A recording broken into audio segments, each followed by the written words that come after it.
A tensão entre os poderes federais continua em Brasília. O ministro Alexandre de Moraes suspendeu a lei da dosimetria e a oposição pede que o Congresso acabe com as decisões monocráticas da Suprema Corte.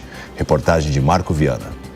Poucas horas depois da lei da dosimetria entrar em vigor, o Supremo Tribunal Federal decidiu suspender a aplicação da norma. A decisão foi tomada pelo ministro Alexandre de Moraes, relator das ações que questionam a constitucionalidade da lei. O texto promulgado pelo Congresso Nacional abria caminho para a redução de penas de condenados pelos atos de 8 de janeiro e também poderia ter impacto em investigações relacionadas à chamada trama golpista. A lei previa, por exemplo, limites para a soma de penas em crimes contra o Estado Democrático de Direito e criava regras mais brandas para casos ocorridos em contexto de multidão. Assim que a nova regra foi promulgada, defesas de condenados começaram a apresentar pedidos ao Supremo para tentar reduzir penas e rever decisões já tomadas. Mas Alexandre de Moraes entendeu que, como existem ações questionando a validade da lei,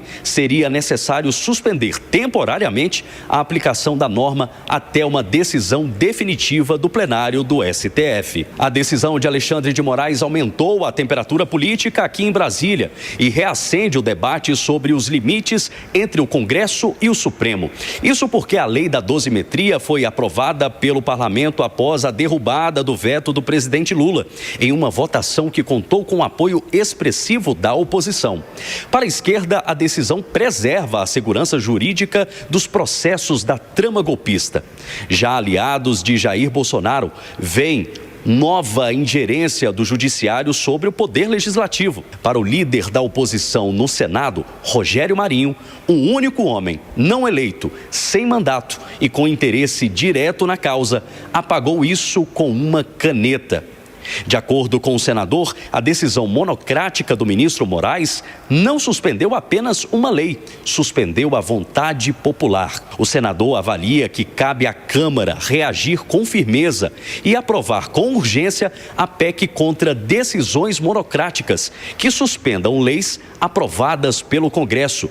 E cabe ao povo eleger representantes corajosos para promover uma verdadeira reforma do judiciário em 2027. Para o deputado Marcel Van Hatten, é preciso acabar com as decisões monocráticas de ministros do STF e discutir o impeachment de Moraes. Passou da hora. A PEC 8, que eu relatei na Comissão de Constituição e Justiça, precisa ser pautada, Hugo Mota. Fim das decisões monocráticas. Vale para a dosimetria e tem que valer para outras decisões monocráticas já tomadas. Aliás, tem que suspender imediatamente todas as decisões monocráticas com aprovação de uma proposta de emenda à Constituição como essa que está em tramitação já há anos no Congresso Nacional. Já o líder do PT na Câmara, deputado Pedro Czai, afirmou que a decisão preserva a segurança jurídica e impede que uma mudança legislativa feita sob medida produza efeitos imediatos para reduzir as penas de quem atentou contra a democracia. Segundo o petista, o Congresso pode legislar, mas não pode usar a lei como escudo para quem tentou dar um golpe de Estado. O ministro, relator no STF, cumpriu o papel de freio e contrapeso constitucional por meio do controle de constitucionalidade, no sentido de fortalecer o caminho de proteção do Estado Democrático de Direito. O deputado Rogério Correia, também do PT, avalia que a decisão do ministro suspende o que chamou de anistia disfarçada aos envolvidos na tentativa de golpe após as eleições de 2022. O Supremo vai definir no seu pleno, mas a gente tem certeza que vai ser uma definição favorável à democracia e ao povo, porque não se pode perdoar quem tentou acabar com o Estado Democrático de Direito, quem tentou acabar com o nosso voto. Isso é cláusula pétrea da Constituição e, portanto, não se pode fazer leis que vão contra a Constituição do Brasil. Olha, e mais do que isso, pessoal, esse conchavão horroroso que eles fizeram de juntar dosimetria e anistia com manutenção de corrupção, pegou mal na população. E agora nós queremos manter a nossa pauta positiva. É a jornada 5x2, é manter a pauta da democracia, a pauta de avanço de direitos para o nosso povo. As ações que questionam a lei foram apresentadas por entidades e partidos que veem risco de enfraquecimento das punições aos envolvidos nos ataques à democracia. Entre os argumentos apresentados ao Supremo está a avaliação de que a nova regra poderia criar benefícios desproporcionais para condenados por tentativa de golpe de Estado e atos antidemocráticos.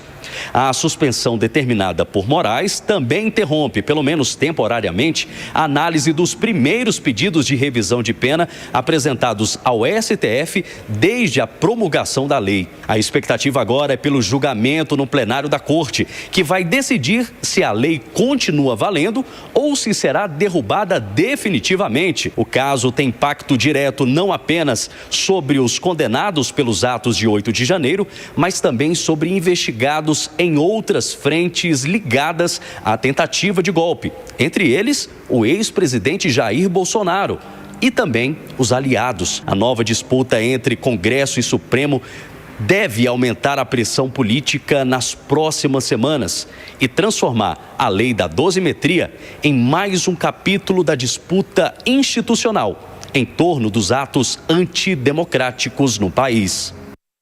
Vamos comentar esse assunto com o José Maria Trindade, porque, Zé, os parlamentares, a gente viu o Van Hatten na reportagem do Marco Viana, né, falando sobre a questão da implementação de uma PEC para que não sejam, então, estabelecidas, tomadas decisões monocráticas, ou seja, por parte de um ministro somente. Mas a gente viu uma manifestação do próprio Supremo em relação ao PL da dosimetria.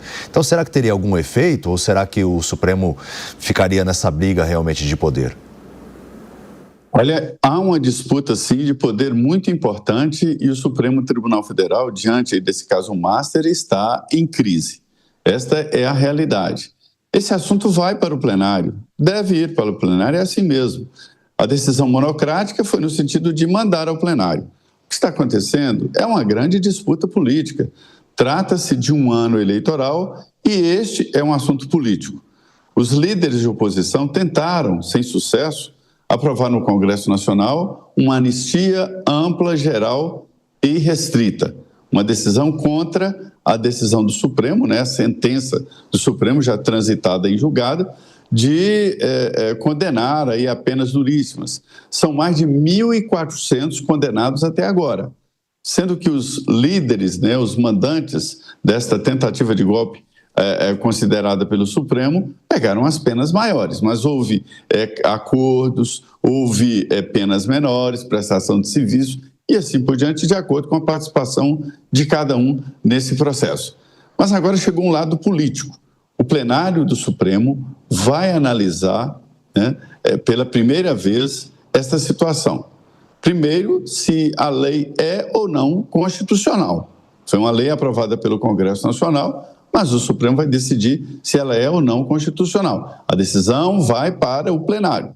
Essa foi a sentença do ministro Alexandre de Moraes, num pedido de redução de penas, né? Então é importante que o plenário fale e, pela primeira vez, toque nesse assunto que é o julgamento que está ainda dividindo o país sobre se houve ou não tentativa de golpe no Brasil. A condenação já está definitiva, mas é possível rever o caso e já existe um pedido nesse sentido. O que é de estranho aí é essa mistura entre a política e o mundo jurídico. Quando acontece essa mistura, realmente fica muito complexo. E você olhando juridicamente, tecnicamente, esse é um assunto cerrado, transitado em julgado. Mas há uma inaceitação dessas condenações definitivas. E essa inaceitação é que leva à aprovação de projetos estranhos como esse de dosimetria. E na contramão, quem defende esse projeto de redução de penas e de dosimetria é o mesmo grupo que é contra a saidinha, que é a favor de cumprimento total da pena, nada de redução de penas. Enfim, é uma inaceitação de uma decisão jurídica.